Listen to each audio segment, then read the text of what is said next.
Mach allotment result announce ಆದ ನಂತರ next option entry editing ಅಂತ ಏನು ಪ್ರಾಸೆಸ್ ಇರುತ್ತೆ ಅದು ಯಾವ ರೀತಿ ಇರುತ್ತೆ, ಯಾವ ರೀತಿ ಎಡಿಟ್ ಮಾಡಬಹುದು, ಇದನ್ನ ಈ ವಿಡಿಯೋದಲ್ಲಿ ನಿಮಗೆ ಎಕ್ಸ್ಪ್ಲೇನ್ ಮಾಡ್ತಿದ್ದೀನಿ. ಮೊದಲಾಗಿ ಈಗ ಮಾಕ್ ಅಲಾಟ್ಮೆಂಟ್ ರಿಸಲ್ಟ್ ಅನೌನ್ಸ್ ಆಗುತ್ತೆ. ಅನೌನ್ಸ್ ಆದ ದಿನದಿಂದಾನೆ ಆಪ್ಷನ್ ಎಂಟ್ರಿನ ಎಡಿಟ್ ಮಾಡೋದಕ್ಕೆ ಚಾನ್ಸ್ ಕೊಡ್ತಾರೆ. ಓಕೆನಾ, ಮಾಕ್ ಅಲಾಟ್ಮೆಂಟ್ ಆದ ನಂತರ ಆಪ್ಷನ್ ಎಂಟ್ರಿ ಎಡಿಟಿಂಗ್ ಅಂತಾನೆ ಒಂದು 3 to 4 ಡೇಸ್ ಟೈಮ್ ಅನ್ನ ಕೊಟ್ಟಿರ್ತಾರೆ. ಅವಾಗ ಎಡಿಟ್ ಮಾಡ್ಕೋಬಹುದು. ಯಾವ್ಯಾವ ರೀತಿ ಎಡಿಟ್ ಮಾಡಬಹುದು ಈಗ ಅದನ್ನ ಹೇಳೋದಾದ್ರೆ, ಮೊದಲಾಗಿ ನಿಮ್ಮ ಆಪ್ಷನ್ ಎಂಟ್ರಿ ಲಿಸ್ಟ್ ಅಲ್ಲಿ ನಿಮಗೆ ಇಷ್ಟ ಇರುವಂತಹ ಕಾಲೇಜ್ ಅಷ್ಟೇ ಇರಬೇಕು. ಅಂದ್ರೆ ಈಗ ಯಾವ್ದೋ ಒಂದು ಕಾಲೇಜ್ ಅಲಾಟ್ ಆಗ್ಬಿಡುತ್ತೆ, ನನಗೆ ಅಲಾಟ್ ಆದ್ಮೇಲೆ ನನಗೆ ಆ ಕಾಲೇಜ್ ಬೇಡ ಅನ್ಸುತ್ತೆ, ಅಲ್ಲ ಅಡ್ಮಿಷನ್ ತೆಗೆದುಕೊಳ್ಳಲ್ಲ. ಆದ್ರೆ ನಿಮ್ಗೆ ಅನಿಸ್ತಾ ಅಂತ ಹೇಳಿದ್ರೆ ನಿಮ್ಮ ಆಪ್ಷನ್ ಎಂಟ್ರಿ ಲಿಸ್ಟ್ ಒಳಗಡೆ ನಿಮಗೆ ಇಷ್ಟ ಇಲ್ಲದಿರೋ ಕಾಲೇಜ್ ನೀವೇ ಆಡ್ ಮಾಡಿದಿರಾ ಅಂತ ಅರ್ಥ. ಓಕೆ, ನಿಮ್ಗೆ ಬೇಡದೇ ಇರೋ ಕಾಲೇಜ್ ಅಲೌಟ್ ಆಯ್ತು ಮುಂದೆ ಫಸ್ಟ್ ರೌಂಡ್ ಸೆಕೆಂಡ್ ರೌಂಡ್ ನಿಮ್ಗೆ ಬೇಡದೇ ಇರೋ ಕಾಲೇಜ್ ಅಲೌಟ್ ಆಯ್ತು ಅಂತ ಮೀನಿಂಗ್ ಇದು. ನಿಮ್ಮ ಆಪ್ಷನ್ ಎಂಟ್ರಿ ಲಿಸ್ಟ್ ಅಲ್ಲಿ ಇರುವಂತಹ ಕಾಲೇಜ್ ನಿಮ್ಗೆ ಅಲೌಟ್ ಮಾಡಿರ್ತಾರೆ. ಹಾಗಿದ್ದಾಗ ನಿಮಗೆ ಇಷ್ಟ ಇಲ್ಲದಿರೋ ಕಾಲೇಜ್ ನೀವೇ ಆಪ್ಷನ್ ಎಂಟ್ರಿ ಲಿಸ್ಟ್ ಒಳಗಡೆ ಆಡ್ ಮಾಡಿದಿರಾ ಅಂತ ಅರ್ಥ. ಆ ರೀತಿ ಯಾವ್ದಾದ್ರು ಕಾಲೇಜ್ ಆಲ್ರೆಡಿ ಆಡ್ ಮಾಡಿದಿರಾ ಅಂತ ಹೇಳಿದ್ರೆ ಆ ಕಾಲೇಜ್ಗಳನ್ನ ಏನ್ ಮಾಡ್ಬೋದು, ನೀವು ಡಿಲೀಟ್ ಮಾಡ್ಕೋಬಹುದು. ನಿಮ್ಮ ಆಪ್ಷನ್ ಎಂಟ್ರಿ ಲಿಸ್ಟ್ ಅಲ್ಲಿ ನಿಮಗೆ ಬೇಡದೇ ಇರೋ ಕಾಲೇಜನ್ನ ಏನ್ ಮಾಡ್ತೀರಾ, ಡಿಲೀಟ್ ಮಾಡ್ಕೋಬಹುದು. ಅದಕ್ಕೆ ಅವಕಾಶ ಇರುತ್ತೆ. ನಂತರ ತುಂಬಾ ವಿದ್ಯಾರ್ಥಿಗಳು ಕೇಳಿದಂತಹ ಕ್ವಶನ್, ಈಗ ಹೊಸದಾಗಿ ಕೆಲವು ಕಾಲೇಜಸ್ ಅನ್ನ ಆಡ್ ಮಾಡ್ಬೇಕು ಅಂತಿದ್ದೀನಿ ನಾನೀಗ, ಆಡ್ ಮಾಡೋದಕ್ಕಾಗತ್ತಾ ಅಂತ ಕೇಳ್ತಾ ಇದ್ರು. ಅಂದ್ರೆ ಕೆಲವು ಕಾಲೇಜಸ್ ಆಡ್ ಮಾಡಿಲ್ಲ, ಆಪ್ಷನ್ ಎಂಟ್ರಿ ಕ್ಲೋಸ್ ಆಯ್ತಲ್ವಾ, ಕ್ಲೋಸ್ ಆದ್ಮೇಲೆ ಅವರಿಗೆ ಯಾರು ಈ ಕಾಲೇಜ್ ಅನ್ನ ಆಡ್ ಮಾಡ್ಬೇಕಿತ್ತು ನಾನು ಅಂತ ಅನಿಸ್ತಾ ಇದೆ. ನಿಮಗೂ ಆ ರೀತಿ ಯಾವ್ದಾದ್ರು ಕಾಲೇಜ್ ಅನ್ನ ಆಡ್ ಮಾಡ್ಬೇಕು ಅಂತ ಈಗ ಅನಿಸ್ತಾ ಇದ್ರೆ ಅದನ್ನ ಕಮೆಂಟ್ ಹೋಗಿ ತಿಳಿಸಿ. ಸರಿ, ನೀವೀಗ ಹೊಸದಾಗಿ ಕಾಲೇಜಸ್ ಅನ್ನ ಆಡ್ ಮಾಡ್ಕೋಬೇಕು ಅಂತ ಹೇಳಿದ್ರೆ ಅದಕ್ಕೂ ಕೂಡ ಅವಕಾಶ ಇರುತ್ತೆ. ಹೊಸದಾಗಿ ಕಾಲೇಜಸ್ ಅಷ್ಟೇ ಅಲ್ಲ, ಕೋರ್ಸಸ್ ಅನ್ನು ಕೂಡ ನೀವೇನ್ ಮಾಡಬಹುದು, ಆಡ್ ಮಾಡ್ಕೋಬಹುದು.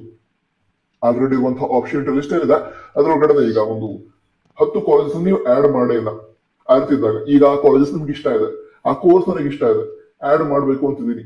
ಆ ರೀತಿ ಇದ್ರೆ ಆಡ್ ಮಾಡ್ಕೊಳ್ಳೋದಕ್ಕೆ ಅವಕಾಶ ಇರುತ್ತೆ. ಆಪ್ಷನ್ ಎಂಟ್ರಿ ಎಡಿಟಿಂಗ್ ಗೆ ಏನು ಅವಕಾಶ ಕೊಟ್ಟಿರ್ತಾರೆ ಆವಾಗ ಏನ್ ಮಾಡ್ತಾರೆ, ಬೇಕಾಗಿರುವಂತಹ ಕಾಲೇಜಸ್ ನ ನಿಮ್ಮ ಆಪ್ಷನ್ ಎಂಟ್ರಿ ಲಿಸ್ಟ್ ಗೆ ಆಡ್ ಮಾಡ್ಕೋತೀರಾ. ಅದರ ನಂತರ ಪ್ರಯಾರಿಟಿ ಆರ್ಡರ್ ಚೇಂಜ್ ಮಾಡ್ಕೊಳ್ಳೋದಕ್ಕೂ ಕೂಡ ಅವಕಾಶ ಇರುತ್ತೆ. ಅಂದ್ರೆ ಈಗ ಫಸ್ಟ್ ಪ್ರಯಾರಿಟಿ ಸೆಲೆಕ್ಟ್ ಮಾಡಿದಂತ ಕಾಲೇಜ್ ಈಗ ಆ ಕಾಲೇಜ್ ಫಸ್ಟ್ ಪ್ರಯಾರಿಟಿ ಬೇಡ, ಒಂದು 4th ಪ್ರಯಾರಿಟಿ ಇಟ್ಟಿರ್ತೀನಿ. ಫಸ್ಟ್ ಪ್ರಯಾರಿಟಿಗೆ ಬೇರೆ ಒಂದು ಕಾಲೇಜ್ ಇದೆ, ನಾನೀಗ ಅದನ್ನ 7th ಪ್ರಯಾರಿಟಿ ಇಟ್ಟಿದ್ದೆ, ಅದನ್ನ ಈಗ ಫಸ್ಟ್ ಪ್ರಯಾರಿಟಿ ಇಟ್ಕೋತೀನಿ ಅಂತಂದ್ರೆ ಅದಕ್ಕೆ ಅವಕಾಶ ಇರುತ್ತೆ. ಪ್ರಯಾರಿಟಿ ಆರ್ಡರ್ ಅನ್ನ ಚೇಂಜ್ ಮಾಡಬಹುದು.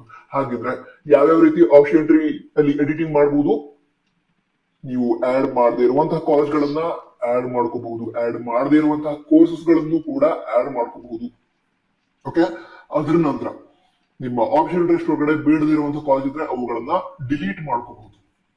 ಅದರ ನಂತರ ನಿಮ್ಮ ಆಪ್ಷನ್ ಎಂಟ್ರಿ ಲಿಸ್ಟ್ ಅಲ್ಲಿ ಇರುವಂತಹ priority order first second third fourth priority order ಇದೆ, ಆ ಪ್ರಯಾರಿಟಿ ಆರ್ಡರ್ ಅನ್ನ ನೀವು ಚೇಂಜ್ ಮಾಡಬಹುದು. ಶಾರ್ಟ್ ಆಗಿ ಹೇಳೋದಾದ್ರೆ, ಈ ಹಿಂದೆ ಏನು ಹೊಸದಾಗಿ ಆಪ್ಷನ್ ಎಂಟ್ರಿಗೆ ಅವಕಾಶ ಕೊಟ್ಟಾಗ ಆಪ್ಷನ್ ಎಂಟ್ರಿ ಮಾಡಿದ್ರಿ, ಅದೇ ರೀತಿ ಸಂಪೂರ್ಣವಾಗಿ ನಿಮಗೆ ಯಾವ ರೀತಿ ಬೇಕೋ ಆ ರೀತಿ ಆಪ್ಷನ್ ಎಂಟ್ರಿ ಮಾಡೋದಕ್ಕೆ ಅವಕಾಶ ಇರುತ್ತೆ ಎಡಿಟಿಂಗ್ ಗೆ ಅವಕಾಶ ಕೊಟ್ಟಾಗ. ನಂತರ ಈಗ ಎಡಿಟಿಂಗ್ ಗೆ ಏನು ಅವಕಾಶ ಕೊಟ್ಟಿರ್ತಾರೆ, ಚಾನ್ಸ್ ಕೊಟ್ಟಿರ್ತಾರೆ, ಅವಾಗ ಕರೆಕ್ಟ್ ಆಗಿ ಆಪ್ಷನ್ ಎಂಟ್ರಿ ಮಾಡಿ. ಇದ್ರೊಳಗಡೆ ಏನು ಮಿಸ್ಟೇಕ್ ಇರಬಾರ್ದು. ಯಾಕಂದ್ರೆ ಈಗ ಮಾಕ್ ಅಲಾಟ್ಮೆಂಟ್ ಆದ ನಂತರ ಆಪ್ಷನ್ ಎಂಟ್ರಿಗೆ ಎಡಿಟಿಂಗ್ ಕೊಟ್ಟಿದ್ದಾರೆ, ಅದ್ರೊಳಗಡೆ ನೀವು ಎಡಿಟ್ ಮಾಡಿ ಸರಿ ಮಾಡ್ಕೋಬಹುದು ನಿಮ್ಮ ಆಪ್ಷನ್ ಎಂಟ್ರಿ ಲಿಸ್ಟ್ ಅನ್ನ. ಬಟ್ ಎಡಿಟ್ ಮಾಡಿದ್ರೆ ಇರುವಂತಹ option entry final option entry, ಅದ್ರ ನಂತರ ಎಡಿಟಿಂಗ್ ಗೆ ಅವಕಾಶ ಸಿಗಲ್ಲ. ಯಾವ ಹೇಳಿ, first round seat allotment, second round seat allotment, ಅವಾಗ ಎಡಿಟಿಂಗ್ ಗೆ ಅವಕಾಶ ಸಿಗಲ್ಲ. ಎಡಿಟಿಂಗ್ ಗೆ ಅವಕಾಶ ಸಿಗಲ್ಲ, ಬಟ್ ಅದು ಯೂಸ್ ಆಗೋ ರೀತಿನೇ ಇರಲ್ಲ. ಯಾಕಂತಂದ್ರೆ ಹೊಸದಾಗಿ ಕಾಲೇಜ್ ಅನ್ನ ಆಡ್ ಮಾಡೋದಕ್ಕೆ ಅವಕಾಶ ಇರಲ್ಲ ನಿಮ್ಮ ಹತ್ರ. ಅದಕ್ಕೋಸ್ಕರ ನಿಮ್ಮ ಆಪ್ಷನ್ ಎಂಟ್ರಿ ಲಿಸ್ಟ್ ಏನಿದೆ ಅದನ್ನ ಈಗ ಎಡಿಟಿಂಗ್ ಗೆ ಚಾನ್ಸ್ ಅನ್ನು ಕೊಡ್ತಾರೆ, ಅವಾಗ ಪರ್ಫೆಕ್ಟ್ ಆಗಿ ಇರಬೇಕು ಅದು ಆಪ್ಷನ್ ಎಂಟ್ರಿ. ಆ ರೀತಿ ರೆಡಿ ಮಾಡ್ಕೊಡಿ. ಓಕೆನಾ, ಸೊ ಈ ರೀತಿ ಎಡಿಟಿಂಗ್ ಗೆ ಅವಕಾಶ ಕೊಡ್ತಾರೆ. ಡೇಟ್ ಕೂಡ ಅನೌನ್ಸ್ ಆಗುತ್ತೆ, ಮುಂದೆ ಅನೌನ್ಸ್ ಆದ್ರೆ ಆದಷ್ಟು ಬೇಗ ಹೇಳ್ತೀನಿ. ಅದಕ್ಕೆ ಕೂಡ ಗೊತ್ತಿದೆ. ವಿಡಿಯೋನ ಲೈಕ್ ಕೂಡ ಮಾಡಿ, ನೀವು ಫ್ರೆಂಡ್ಸ್ಗೆ ಶೇರ್ ಕೂಡ ಮಾಡಿ.